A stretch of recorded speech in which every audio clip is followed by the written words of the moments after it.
My name is Nathan Guttman. I'm a Washington correspondent for The Forward and for Israeli TV's Channel 1. And I'm joined this morning by Mark Mellman and by Nathan Klein, two of the most distinguished pollsters that are around and have been working very difficult these past few weeks to figure out what's going on in these elections. And what we'll try to focus on in the next half hour or 45 minutes is exactly how did the Jewish vote break down? What does it mean? What can we learn from that for the future? And how does the Jewish vote compare to the general vote in these elections? And of course, we'll have time for questions and answers, whoever wants to join us. But just before we get into the numbers, I think it would be safe to say that everyone was kind of surprised by the results of Tuesday night. It's been only a week. It seems like a year. Were you surprised, shocked, Mark? I was surprised, but I shouldn't have been.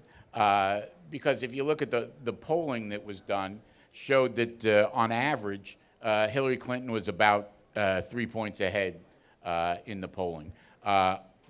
In general, the error in these polls is about 3 points. That's more than the margin of error when you put them all together, but it's about what it's been. That's been the average in the past. This time it's going to be close to about 2 points off because Hillary Clinton's going to win the popular vote, and that's what they're measuring by somewhere between 1 and 1.5 points. So that means that somewhere between 1.5 and 2 points off. That's less than the error was in 2012. The error in 2012 was over 3 points. And so bottom line is that the polls predicted a very close race and within the error. And then when you get to a very close race, like 1.5 points, obviously the Electoral College can go either way. If you have a race that someone's winning by 3 points, 4 points, 5 points, it becomes very difficult for the Electoral College to go a different way, practically. But when you're this close, the Electoral College can go either way. And people assumed, and I will admit I'm one of those people that made the assumption, we weren't polling in Michigan or Pennsylvania or Wisconsin, but I made the assumption since those states had been solidly Democratic for the last, since 1992, and some of them even farther back, I assumed that they would continue to go Democratic, but that was the bad assumption. Nathan, were you surprised, pleasantly surprised maybe Tuesday night? Pleasantly surprised, but thoroughly surprised, right around 11 p.m. And, you know, it really does come down to the three states that Mark mentions. As a Republican pollster who worked on the Romney campaign, having tried to recently break through that wall that is Pennsylvania, Michigan, Wisconsin, we had significant efforts in both Michigan and Pennsylvania during that campaign and lost those states well outside the margin of error. I believe 6 points in Pennsylvania, 8 points in Michigan. So I think the failure here was the assumption based on very little available data because we weren't investing in those states as a community. There wasn't a lot of public data. There wasn't a lot of high quality data to go on that the sparse data we had, we just assumed that they were leaning Democrat, so we gave them the benefit of the doubt rather than checking that assumption. Aside from that, I think what we actually saw is the polling was very accurate in most of the swing states, despite the fact that some people assumed, and I was one of them depending on the story of the day, that maybe a Trump +1 in Florida isn't good enough when the secret Hispanic vote turns out, or people not doing enough bilingual polling. We maybe assumed that he wasn't really up, but the truth is, we go back and look at it, we had Trump +1 in Florida, we had Trump +1 or 2 in Ohio. North Carolina was tied the entire time. I mean, these were not surprises, or at least they shouldn't have been. The real surprise was that blue wall of Pennsylvania, Michigan, Wisconsin that we all kind of assumed incorrectly was impenetrable. As we were just talking about before, one of the problems here is the polling aggregators on the one hand and people's understanding of probability on the other. So you put Why don't you explain what aggregators are? I'm going to. You have like Nate Silver, for example, 538, Upshot with the New York Times. They put all these polls together and they sort of derive probabilities from them and so on. Nate Silver's 538 site said there's about a 30% chance of a Trump victory, 70% chance of a Clinton victory. Well, everybody took that to mean Clinton was going to win and Trump wasn't. And on average, that would be true. But it's also true that 3 out of 10 times in that situation, their model predicted, based on those polls, that Trump would win. So things that have a 1/3 chance of happening do happen sometimes. In fact, they happen about 1/3 of the time. So these are, but people really didn't understand that very well, and the press included, and said, well, if it's 70% likely, then it's certainly going to happen. And moreover, you had some people who less really adept at politics who were saying, like this Sam Wang fellow at Princeton, who's a neuroscientist, but does a lot of election statistics, and he said, oh, it's really a 99% probability. That was obviously not correct. But people, I think, were and he made some assumptions that weren't very valid. But bottom line is that the good aggregators, like Nate Silver, said there was a chance this would happen, and it did. And by the way, as a comparison point, Nate Silver said that Mitt Romney had, I believe, a 17% chance. So he was actually giving Trump nearly twice as good a chance as Mitt Romney of winning this election. So we should not have been as surprised as we were if you're really reading that in an honest way. Okay, so I guess for this chapter, the bottom line is that pollsters were okay, people reading the polls were wrong. Let's try to drill down a little bit on the Jewish vote. So the exit polls are showing 71% of the Jewish vote went to Hillary Clinton, 24% went to Donald Trump, which at least I was surprised, because the expectation was that Donald Trump will underperform in the Jewish community. And I know this is a little less than Mitt Romney got, but still, how does Donald Trump go into this race and get more Jewish votes than George W. Bush? Why don't we start with you, Nathan? Well, I think there's a couple of things going on here. The first is the expectation setting, because what we saw in the Romney campaign is that about 70% of Jewish donor money went to Obama, about 30% went to Romney. We then saw on election day almost the exact same split. I believe it was 30% Romney, 69% Obama. So it followed the money. This year, 95% of Jewish donations, based on an analysis actually by Nate Silver as well, they did back in mid-September, 95% of money from Jewish donors was going to the Clinton campaign. So we had this expectation that the Jewish vote would follow the Jewish money, which it did not. We got 24%. 24% of the Jewish vote, by the way, is what, let's see, George W. Bush got in 2004. 22% is what McCain got in 2008. Mitt Romney overperformed that a little bit at 30, but this is really where we've been for the last 12 years. And at the end of the day, I think what you're seeing is a reflection of the core of the Jewish vote that really focuses first and foremost on foreign policy and is not particularly happy with the Democratic leadership on foreign policy up until now. In a survey I did in 2015, we saw about 24 to 27% of the Jewish vote is distinctly focused on foreign policy. The rest are focused on healthcare, domestic issues, jobs, wages, other things that we would consider normal voting behavior for domestically oriented communities. But there is that core 1/4 that are really, really focused on the foreign policy conversation, and that's where we saw a lot of distinction between the partisan voting patterns in our data. Did the Democrats miss anything in terms of investing in the Jewish vote? Did they get into this too late? Was there this perception that because Donald Trump was seen as problematic to the Jewish community, you don't have to work so hard? Well, yes, I think there was not enough work in the Jewish community by the Democratic Party. I think there was a sense, as you say, that Donald Trump would be such an anathema that it wouldn't be a problem. We saw, we had done a poll in Florida among Jews in Florida earlier in the year and found that, in fact, he was getting meaningful support there. And you know, that could have been reducing that support could have been the difference between winning Florida or not. It was somewhat close. But in any event, the fact is, though, that there are most people in this election, despite what some people thought initially, voted with their party.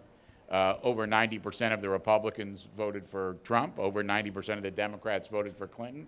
And so if you are a Jewish Republican, you are going to vote for Donald Trump, irrespective of anything else. And if you were a Jewish Democrat, you were going to vote for Hillary Clinton, almost no matter what. And so the reality is that partisanship is a huge influence on our politics. Everybody likes to say, no, it's not true. We're independents. I'm independent. We're all independent. We do, you know, we vote the person, not the party. But the reality is almost everybody votes the party.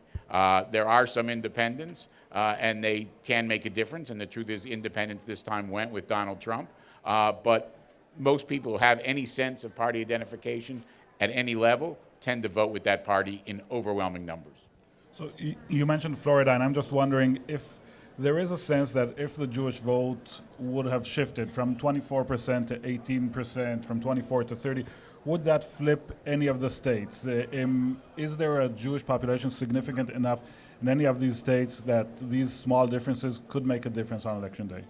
Well, we don't know exactly what the numbers were in each individual state in terms of the Jewish vote, but let's put it this way. Michigan, still not even called yet, but it's about 13,000 votes. I don't know how many Jews in Michigan voted for Trump, but that's a pretty small number relative to the Jewish population, obviously relative to the entire population. In Wisconsin, it was more like 27,000 votes. That's probably more than the Jewish population in Wisconsin, or pretty close to it. But so it's hard to know in any individual state, but it's certainly possible. Yeah, I think certainly in Pennsylvania, we don't know how they voted. Again, maybe there weren't enough available Jewish voters there, but I think the state went about 67,000 votes to Donald Trump. And according to some numbers I just looked up earlier this morning, I think there's about 200,000 eligible Jewish voters in the state. I don't know how many are registered or how they actually voted. They may have already gone overwhelmingly for Hillary Clinton. But there's no question that there are more Jews in the state than the margin of victory that Trump carried there. The swing that's available out of 200,000 voters is probably like 20, 30,000. So could they have tipped it by themselves? Probably not, but it's certainly, as these states get closer and closer, the relevance of these small groups and the need to talk to them and turn them out for both campaigns, I think, is growing in importance. I agree with that totally, but just want to make the point from a slightly different perspective, which is to say, and it is a question of what's the available number. The reality is there are people who are going to vote for Donald Trump or for any Republican, and you can't get that below some number. We don't know exactly what that number is, but you're never going to get 90-10 split in the Jewish community. So what's our margin? Well, 15 not since to the 90s. 30? Where do you think the margin is? How much play do we have with the Jewish vote? Well, again, it's a little difficult to say, and it depends on the circumstances to some extent. For example, we found that if a candidate is not known as being pro-Israel, that can have a significant impact on levels of Jewish support. But the reality is, again, most people are voting with party. So, do you have a 10, 20% that's really movable? Perhaps that's probably on the large side. And in terms of states, just like by show of hand, is there anyone here from a swing state? Okay, so that pretty much gives us, I'd say, a quarter, 10% of this room, a quarter are from swing state, and that gives us a sense of why the Jewish vote, we talk about it so much, but basically Jewish voters are in New York, California. New York, California, Florida ranks up there, but it's such a large state, it's difficult to have a huge impact. Right, but then again, small numbers, again, you look at a state like Michigan, small numbers can have a big impact. Right. Sure. So, say you need to advise the campaigns 4 years from now. Where do you invest in terms of the Jewish vote, and what do you tell them in terms of messaging? You spoke, Nathan, about foreign policy, but when you look at the AJC polls every year, actually the issue of Israel comes in 6th or 7th or 8th. What are the issues and what are the places that the campaigns should invest in? So there's an important distinction there that you touch on, which is that the Jewish vote that swings solely on the issue of Israel is much smaller than the Jewish vote that focuses on foreign policy in America writ large. So it's about 1/4 of Jews care about foreign policy, which includes global terrorism, which includes borders and immigration, and not all of those are hardline immigration. Many of those are Democrats who care about opening up our immigration laws. But they all fall into that kind of foreign policy, international bucket in terms of issues. But the other issue that's nobody should be surprised by this. 37% of the Jewish vote votes on jobs, wages, economy, things of that nature. Everything after that drops off. So it's 37 jobs and economy, 24 foreign policy, terrorism, immigration, and then it's 10 or 11% are healthcare, social security, other issues like that. So the bottom line is Republicans essentially have their core Jewish vote, and we have since about 2004, according to this printout I brought with me. Republicans were winning 11% in 92, 16% in 96 of the Jewish vote. We're now up in the 20s and have been consistently for about 15 years.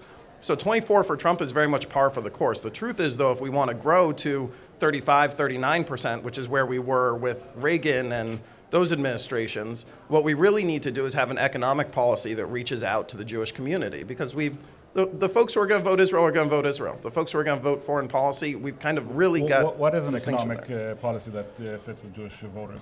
Well, an economic policy that Republicans are actually promoting now, that's a tougher question to answer than what Jews want to hear. And that's the reason why we're splitting 70-30 right now. The Jewish vote is very well aligned with the economic focus of the Democratic Party in terms of issues like minimum wage, from what I've seen, in terms of issues like bringing more gender equality into the workplace, in terms of the way laws support wage disagreements there. These are issues that in the polling I've seen have really connected with the Jewish vote, and I think we have work to do there as the Republican Party. If we want to do better with the Jewish community, I think we have policies that will appeal. I don't think we're talking about them right now. Let me just offer a slightly different perspective in a couple respects. First of all, when you talk about the number of people that say X is the most important issue, no question, Israel is, or foreign policy, Israel is lower on that list. But that list is not really, the way people answer that question is not necessarily really the way they vote. If that were true, taxes would never have been an issue in an election in the United States. Because when you ask people what's the most important problem, what's the most important issue to you, very few people say taxes. Choice, abortion would never have been an issue in an election in this country by that standard. Environment would never have been an issue in an election in this country by that standard. So that tells you what people are focused on. It doesn't necessarily tell you exactly what they're voting on, number one. Number two, as I mentioned before, we've actually done an experiment where we have split a sample of Jews in half at random. We've described two candidates. In one case, said that one is pro-Israel, the other isn't. The other half, we didn't say anything about Israel. And there is a 20-point swing, 20-point difference. So you put the economic message, you put the sort of social message, and by saying that someone is pro-Israel versus not, that can make a real difference for a large number of Jews. Finally, there's no question that, I mean, it depends on how you define economic, but there's no question that in many ways, issues like minimum wage and labor and women's participation and so on and so forth, that is defining economic issues for many people in the Jewish community. But I think it is a much larger point in the American Jewish community in terms of how we align in a partisan way. I think American Jews understand that what has made our position in this country unique is the fact that our country honors pluralism, honors diversity, and that gives us a place here that we have not had elsewhere in history. And I think it's pretty clear that the Democratic Party stands for and celebrates that diversity in a way that makes it, in that pluralism, that makes it very comfortable for American Jews. And the Republican Party, under Trump, but not just under Trump, has, let's put it this way, been much less interested in celebrating that diversity, much less committed to that pluralism, and I think that makes Jews very uncomfortable. So how do you explain the fact that Jewish voters still basically broke based on the same patterns, even when you had a Republican candidate who spoke so strongly about immigration? Well, that's what I'm saying is you got about 70% of the Jews that are committed one way, and about a quarter that are committed the other. So, but I'm not saying there aren't people who are committed on the Republican side, but I think the vast majority of American Jews support the Democratic Party not just because of its economic record, but because of this larger sense of commitment to pluralism and diversity that makes life in America comfortable for us. Right. So let's talk for a second about the Orthodox Jewish vote. One of the things that struck me as interesting spending election night at the Trump headquarters at the Hilton Hotel in New York was that I saw so many kippot in the audience. And that's something that, frankly, after spending a lot of time in Democratic and Republican campaign events, was very striking. And clearly there is a shift with the Orthodox votes, and there is this notion out there that the key to growth among Republican Jews is just waiting for the Orthodox to increase in share in the Jewish population. How significant is the Orthodox Jewish vote, and are we sure that Orthodox Jews actually vote Republican? So how significant, I'm going to answer first, in the sense that not enough. Not enough for us to grow past where we are. Because they're all in New York? Or? I think we saw that on election night, partially because of where they live, but also partially. So this was interesting to me. In Israel, somebody did an exit poll. A guy named Mitchell Barak, very smart guy who works over there, is based in Jerusalem. They found that Donald Trump won the American vote that now lives in Israel, which is overwhelmingly Orthodox. That's why a lot of these people moved over there. He won it by 49% to 44%. For that, approximately 30,000 ballots is what they're estimating was returned from American Jews living in Israel, either as permanent residents or full citizens, whatever the case may be. Mitt Romney won that same vote by 85% to 14% over Obama. And Donald Trump won it by 5. And that is a heavily American Jewish Orthodox population. It's a very small sample, but because we're able to segment it out as a sample that trends more to those people we're talking about, I think it's instructive that there isn't enough there. There is not this blind loyalty from the more Orthodox community to the Republican Party that you can take for granted. And we see it in those numbers, the way that they're moving. By the way, when they shared this data with me, they also mentioned that the organization that collects the ballots from American Jews in Israel estimates that they handled about 30,000 ballots this year. They estimate that they handled about 80,000 in 2012 in terms of absentee ballots coming back to America from American Jews living there. So a significant drop-off from that community as well in terms of engagement. I think you're seeing maybe a lot of those folks couldn't quite bring themselves to vote Democratic because they had been historically Republican, but they also weren't showing up for us.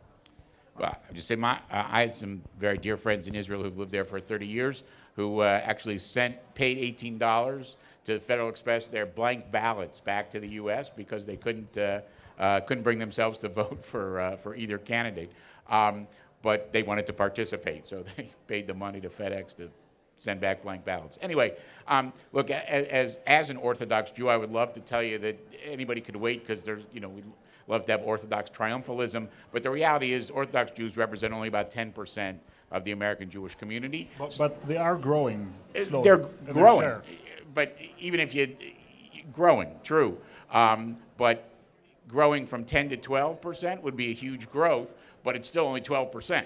So you'd be waiting an awful long time, let's put it this way. If you're counting on the Orthodox community to tip the balance in the overall Jewish community, none of us or our children will be alive at that point. So it's that's the long game, the really long game. There's no question that the Orthodox community has shifted in terms of its partisan allegiance. There is some give, however. There's not just the Israel poll, but there was a poll of American Jews where it was, again, it's only 10%, so we have a big margin of error, but it would appear that Orthodox Jews in the U.S. voted for Clinton over Trump. Again, I can't stand by that. It wasn't our survey, and it's a small sample, but that's clearly different than it's been in the past. Part of the reason for this, again, it has to do with cultural politics. What we've seen in the last couple of decades, really, is a party alignment that used to be based around class that is increasingly based around culture. And so traditional religious people, whether they're Protestant, Catholic, Jewish, traditionally religious people have moved to the Republican Party across all religious groups, and less religious, more secular people have moved to the Democratic Party in overwhelming numbers. And so the movement of the Orthodox community towards the Republicans, people interpret it wholly as an Israel-related phenomenon. I don't think that's true at all. That may be how some people express it, but in fact, there is this cultural change that's really taking place across the entire spectrum of religious communities in the United States, and Jews are just part of that overall trend. Say that the Trump administration asks you to give them some advice of how do we make sure that 4 years from now we raise our numbers from 24%, and of course say that Trump was willing to listen to advice, which is also not clear right now. But let's say they ask you, Nathan, what can you tell us? What should we do from now to 2020 to increase our numbers? So I think one of the keys for the Republican Party here, I talked about economics earlier as a broader trend and wage equity and some of these other issues that are happening. Obviously, the cultural, I think, has a big impact as well. But I do think that there's one outstanding issue here that we haven't touched on yet, which is the Democratic foreign policy up until now, which has been largely focused in the Middle East around the Iran deal and various other issues that touch on it. Whether that's policy in Syria or other issues that affect the Middle East, that affect Israel. As you mentioned, there are potentially 20 points of movement within a Jewish, for a Jewish subset of the voter sample, 20 points of movement potentially based on attitudes towards Israel and expressing that. I think before 2020, we're looking at 2018 where there are significant Senate races. We have no idea what the House is going to look like. Traditionally, in the last 10 years, a midterm has benefited the Republicans, but we've also been the party not in the White House for the last two midterms, and we have no idea how Trump presidency is really going to affect the turnout or the voting in that 2018 midterm. I think there are a lot of tough races, and more importantly, in the U.S. Senate, the races that are up are dominated by Democrat incumbents who are in states that were won by both Mitt Romney and Donald Trump, who also voted for the Iran deal.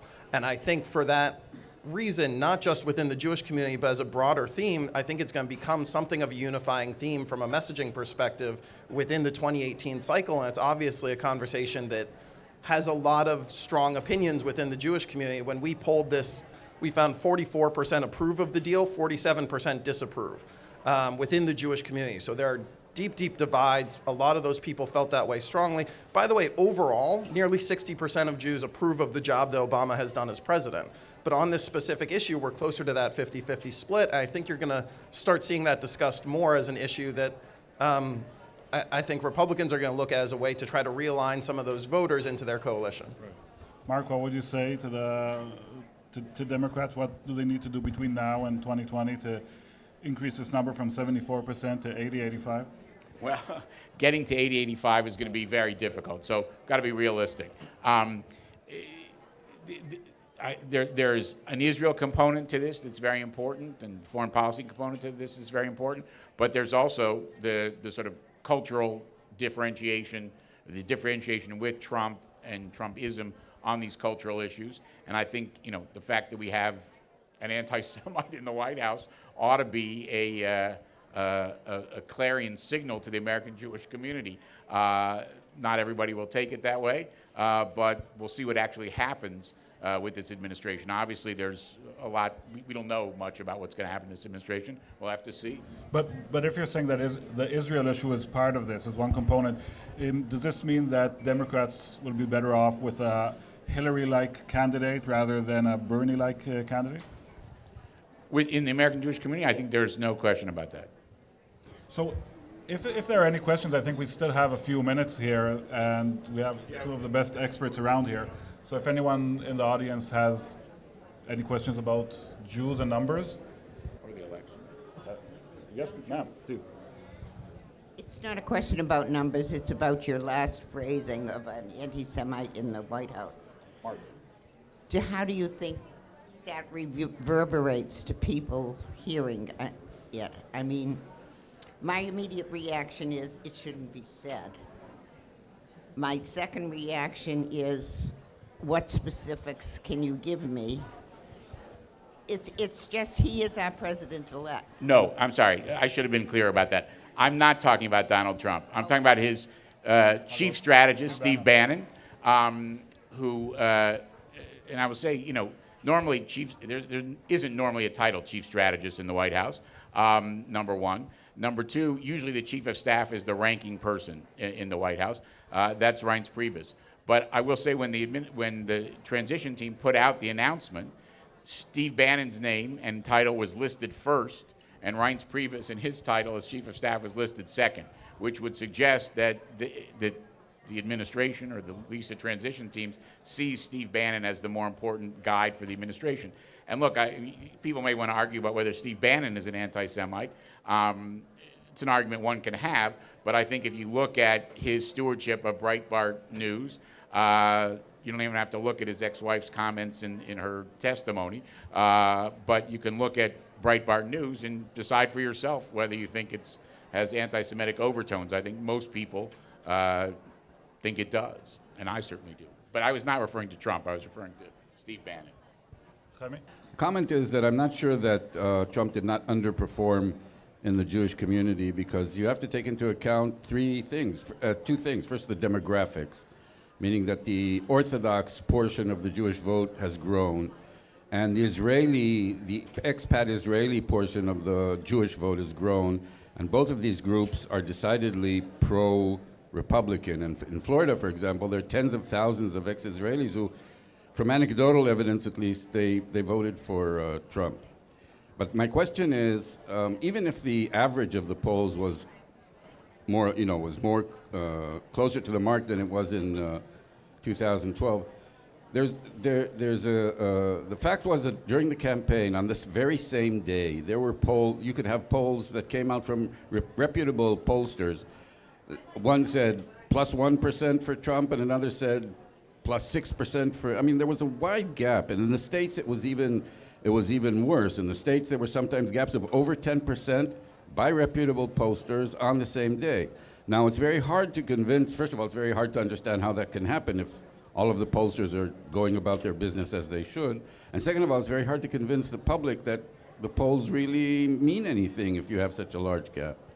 Nathan, you want to start with that, or both of you get a chance to defend your profession? I will say, as having gone through the process, having been on Mitt Romney's polling team, having gone through the process after that of evaluation, and not to relitigate the past, but I think that we are constantly learning and getting better.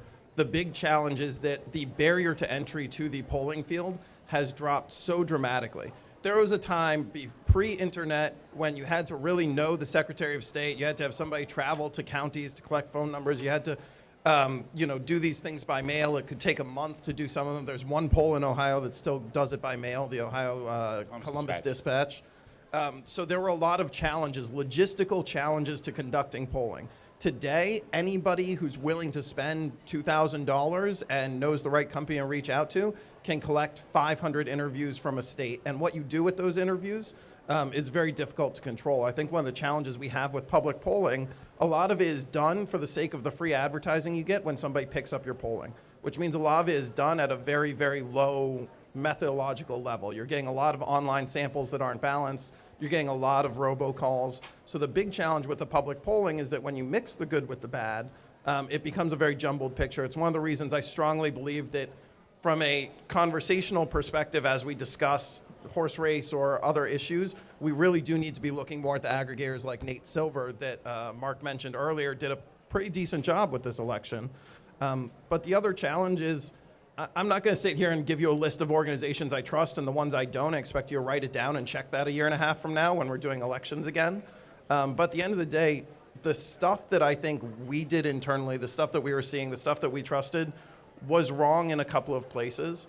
But on the whole, I think Pennsylvania being most notable, but on the whole, the guys that you trust worked out. The ones that you don't trust, when you look at an aggregator, generally the good balances out the bad, in the sense that you have a bad poll that says -7, a bad poll that says +3. At the end of the day, you're looking at a -2, -3, and that's where you should be. Final word, Mark? So make a couple points. First, again, probability. First, I don't really care that much whether people in general have a lot of confidence in polling or not. It doesn't matter to me at all. In fact, I think it'd probably be a good thing if people didn't at some level, because that means the press would write less about it, and I take that as a positive. Second, you got to understand how probability works here. There's a bell curve, and so if the race is even, you're going to find most polls within 2 points of even. You're going to find some that are 5 points ahead and some that are 5 points behind. And if maybe a couple that are 6 points, because that's just the way the bell curve works. And that's why aggregating and averaging can make an important contribution. Totally agree with what was said about shoddy work. There's a lot of shoddy work out there for sure. But the other thing that so I agree with everything Nathan said, but I just add one other thing, which is we have a lot of evidence that this election broke pretty late.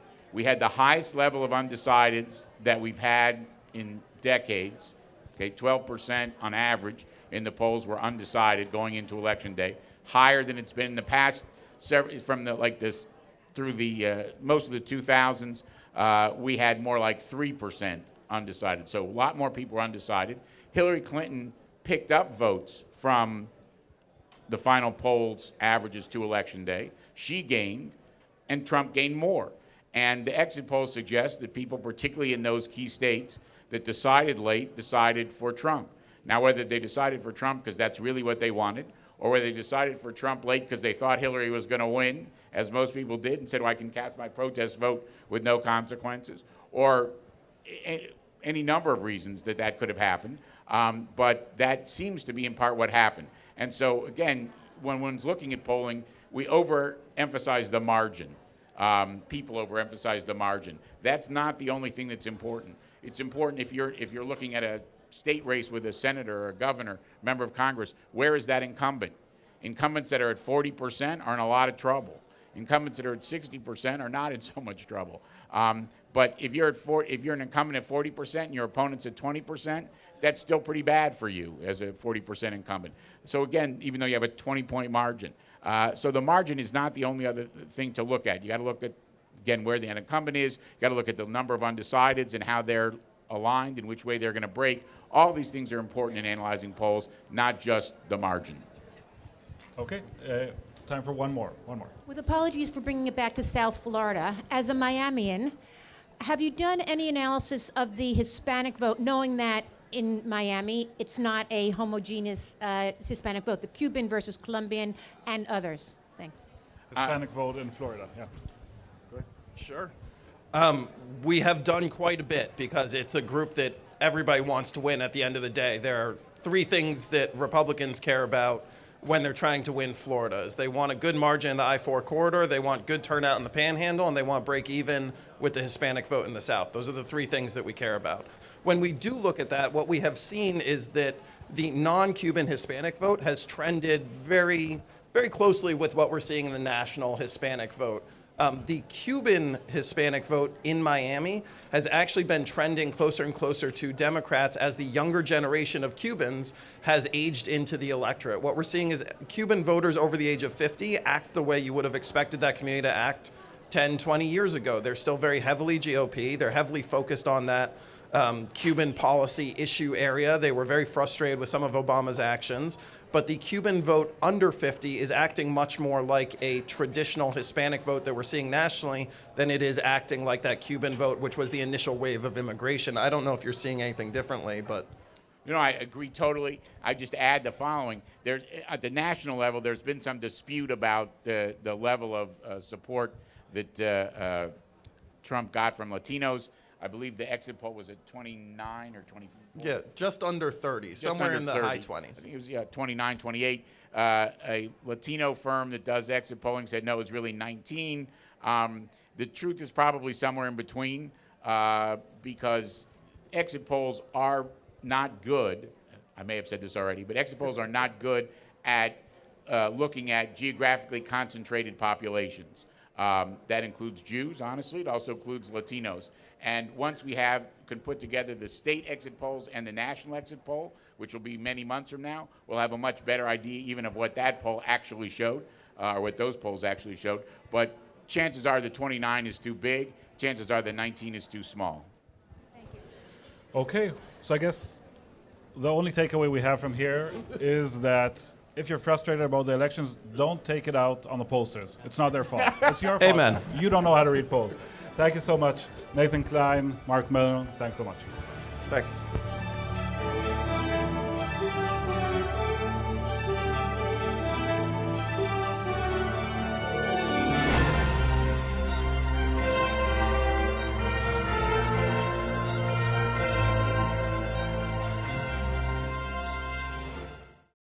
We would be pleased to send a complimentary DVD of this program to anyone who wishes to support JBS, the Jewish Broadcasting Service, with a tax-deductible gift of $36, double chai or more, to the nonprofit organization Jewish Education in Media. Simply visit the JBS homepage and click on the Donate button to make a donation by PayPal or your credit card. And please indicate the program for which you would like a DVD.